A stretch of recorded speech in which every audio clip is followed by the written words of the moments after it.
Hello and welcome to Keyworker Conversations. This is video 7 in our series of 8 Keyworker training videos created by Dalesview Partnership. Here you will learn about the role you play as Keyworker in helping your key client with their personal and family relationships and all of their celebrations. Thanks for joining me, George. You're welcome. For this video on our Keyworker question series. I'd like to ask you some questions about the role of Keyworker for supporting personal and family relationships. Okay. So could you tell me a little bit about what sort of personal celebrations a Keyworker could support their key client to enjoy and prepare for? Oh, lots really. Might be their mum's birthday, it might be their dad's birthday, it might be the carer's birthday, brothers and sisters' birthday. You need to know from your manager what and who are important to the service user. So it might be that they send a card, make sure they get a card. It might be that they make sure they send a present. It might be that they celebrate, if they're celebrating religious festivals, it might be like Christmas or it might be like Eid. They could help, if it is for Eid example, they could help setting up decorations inside the house and finding out what the family wants as well, you know, especially if they're non-verbal. And I think it's not being afraid to ask questions about those things if you're not quite sure what a celebration involves. You know, doing a bit of research and asking managers, asking other people and asking families how they would like that person to be supported during those times. Absolutely, it's all about being person-centred. Yeah, I think also in the care plans is where you can usually find dates of memorable birthdays and things like that.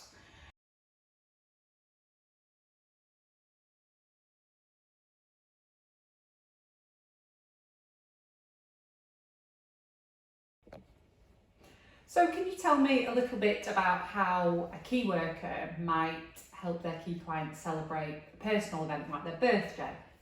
Oh, well, we had a particular one I can think of recently was a service user who did celebrate his birthday. He's non-verbal, Right. and it's difficult for him to do it by himself. So again, key workers, essential. She came in and she organised a cake. She organised a little tea party for him and she organised his presents. She knew what he liked and she organised presents for him, which was superb. And she also filmed it so that can be watched back. That enjoyment that he had that day can be watched back by him and it can be watched by his family. His mum and his auntie, I think, particularly enjoyed seeing that as well. So Very important, I think, to be familiar with your key clients' likes and dislikes, how they like to celebrate things, but also you have a responsibility to maintain that family contact, but involve families however you can in those celebrations. So making videos is a brilliant way of doing that and sharing and supporting that social circle around. Oh, definitely, and we'll come on to in a minute about FaceTime and that and how important that is.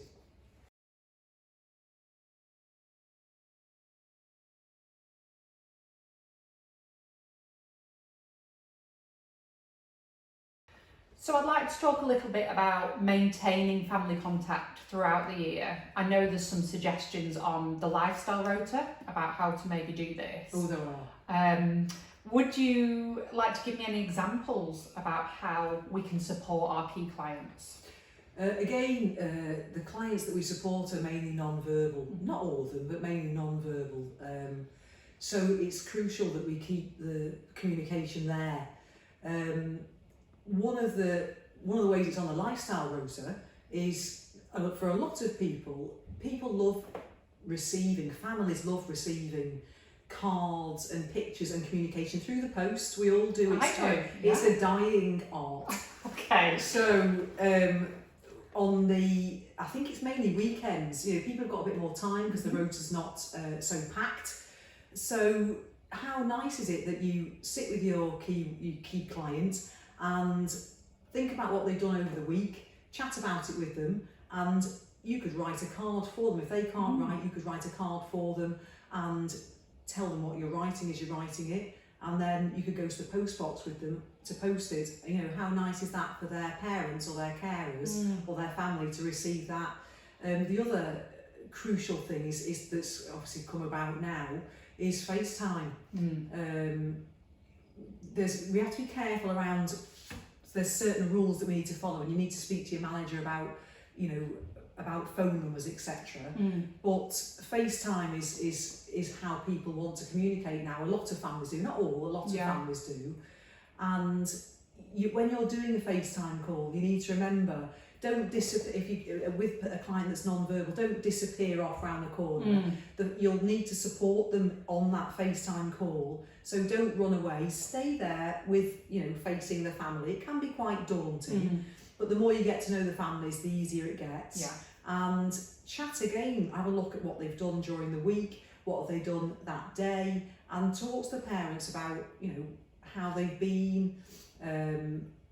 And I think preparation is key, isn't it, for those calls, like you said, looking at what they've done that day, not going on the call, having just come on shift and not knowing what someone's doing. That can be quite disconcerting for the family, not hearing what they've been doing. I think also with those FaceTime calls, it's really important to just reintroduce yourself, stay on the call, and if family members are asking questions of the service users, like you said, they may be non-verbal. I think it can be really reassuring for families to not speak for the clients, but support their answers. Yes. So, George, we did this today, didn't we? We went to the park when being asked what we can do. I think if staff need more information about that, there's actually guidance in place about Where would you supporting. find that guidance then? So the guidance should be in the policies and procedures, but you can ask your manager for it, and it's called Supporting Service Users to Make Video Calls. Brilliant.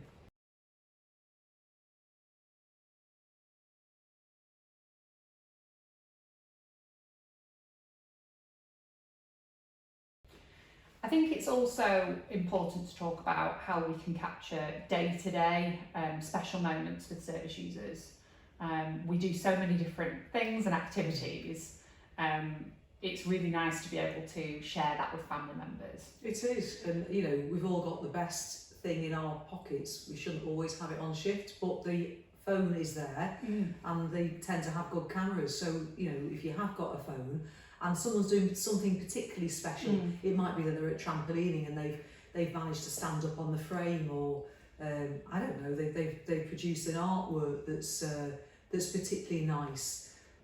It's great to capture it and then send it. Maybe you could send it on the weekly card that you send to parents.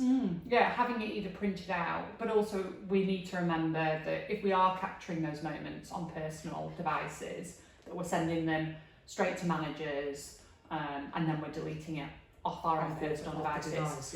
Most service users do have iPads and things like that now, but you're right in that the immediacy of them getting them out and taking them out with them, that might not always be possible to capture it. But if you can, if someone has got an iPad or a phone, it's worth taking it out with you, because then it stops the you having to sort it on your own phone and then deleting it. So that might be even better if you can. And it builds that bank of videos and photos on their own device. Brilliant.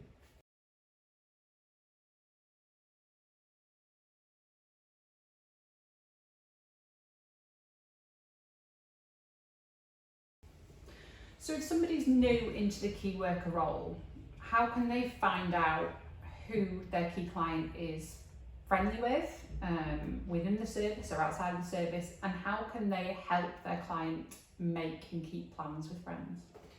Well, first of all, you need to know how the client communicates. You need to watch them, be around them, see how they connect with other people.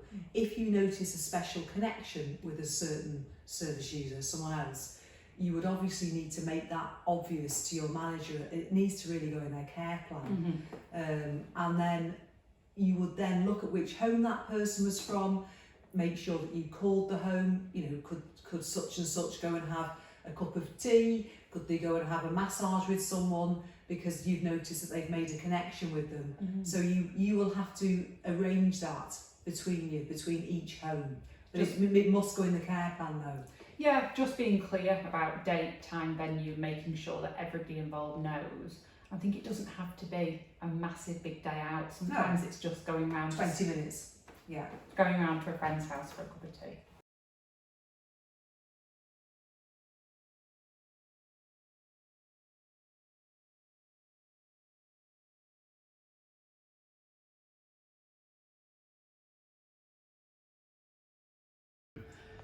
Sharon, thank you so much for being willing to talk to me today. So I'm interested, you're key worker for a lady who lives in one of our tenancies, and I've heard you are a fantastic key worker for her. So I'm really interested in a special occasion that you've helped her celebrate, and I wonder if you'd just be willing to chat to me about it. So what occasion was it? Well, as a Muslim, she celebrates Ramadan and 2 Eids a year. One of the Eids is at the end of Ramadan. The other one is later on, depending on the moons and everything. So dates do vary over the years. We have decorations. We decorate a bedroom. We decorate the hallway. We decorate the lounge. We have Eid bedding. We have Eid PJs. Wow. We have Asian style clothing that she wears all the way through Ramadan. Yeah. She has different music for that era as well. We also have a couple of discs of people doing prayers, so she can actually come into her own space and listen to prayers, music, and we even on YouTube you can even get little videos and everything, so we can put them on as well for it. That sounds absolutely incredible. Can I ask you, Sharon, are you a Muslim yourself? No. No. So have you had to research this yourself, and how have you found out about the information? We've had a couple of Muslims over the years, so I've got a little bit from here and there. I'm Googling quite a lot, because she's got her prayers out on the side, because every time she eats, drinks, or she has something through the peg, we say a prayer before then. She's got a prayer beads at the side. She's even got in her sock drawer the 99 names of Allah, so it's by her bed. It's just little things like that, things that have come with her when she moved from the other house to here. And little things I've picked up over the time. Thank you. So you really help her go to town in like every way. It sounds like her clothing, her food, her bedding, decorating the whole house. So that sounds to me like you also involve her friends and the family that she lives with here. Well, the house in is a mixed Dalesview. bunch. Yeah. We've got like 3 different religions, so it's learning about each other and respecting each other and celebrating each other's faith, I suppose, and each other's special occasions. Thank you so much, Sharon. I appreciate your time today. You're welcome. Thank you.